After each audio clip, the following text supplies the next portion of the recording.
Thank you very much for that. Now we cross over to Mombasa, where our coast reporter Francis Ontoma is standing by to give the latest regarding the withdrawal of security assigned to Mombasa Governor Ali Hassan Joho. If you can hear me, Francis, what's the latest? Has the security of the governor been returned to him? Well, James Smart, that is the big story here in the coast region, especially here in Mombasa. That is the story many are talking about. And yes, indeed, Joho confirmed that withdrawal of his bodyguards.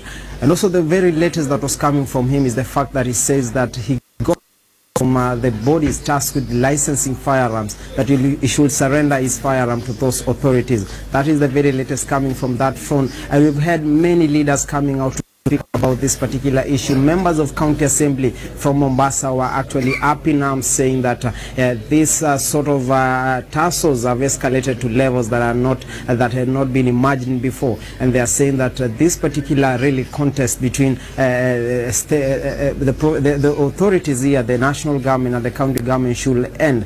What getting James Smart is the fact that also Mvita Member of Parliament Abdul also claiming that there was a withdrawal of his only bodyguard, and then he says that he's facing the same moves. Of course, all of them trying to connect these particular events to the events that transpired the other day after the by-election in Malindi.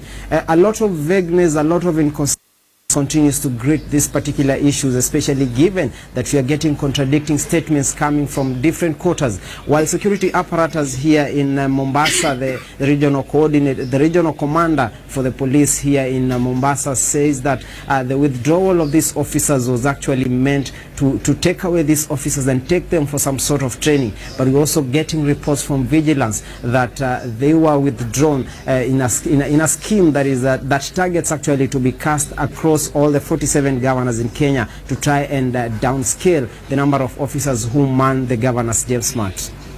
Just one final question for me, Francis, if you can engage me for a second, and if you will, we take the point that the security was indeed withdrawn for some sort of training.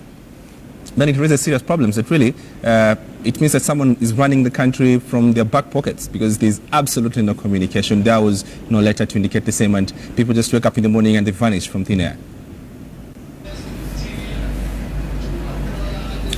If I get your question right, James Smart, that is of course what we are getting from the commander here of police, Francis Onjoi, who says that they are taking them for training.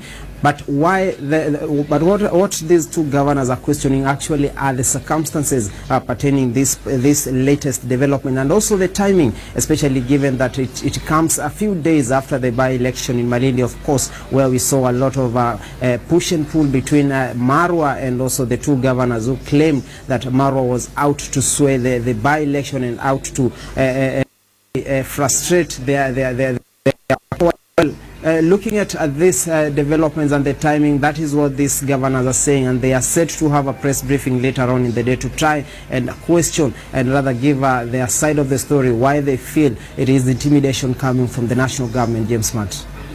Well, Francis Ontoma, let's hear what the governor say much later on, and hope that these can be resolved in a way that is amicable to everyone.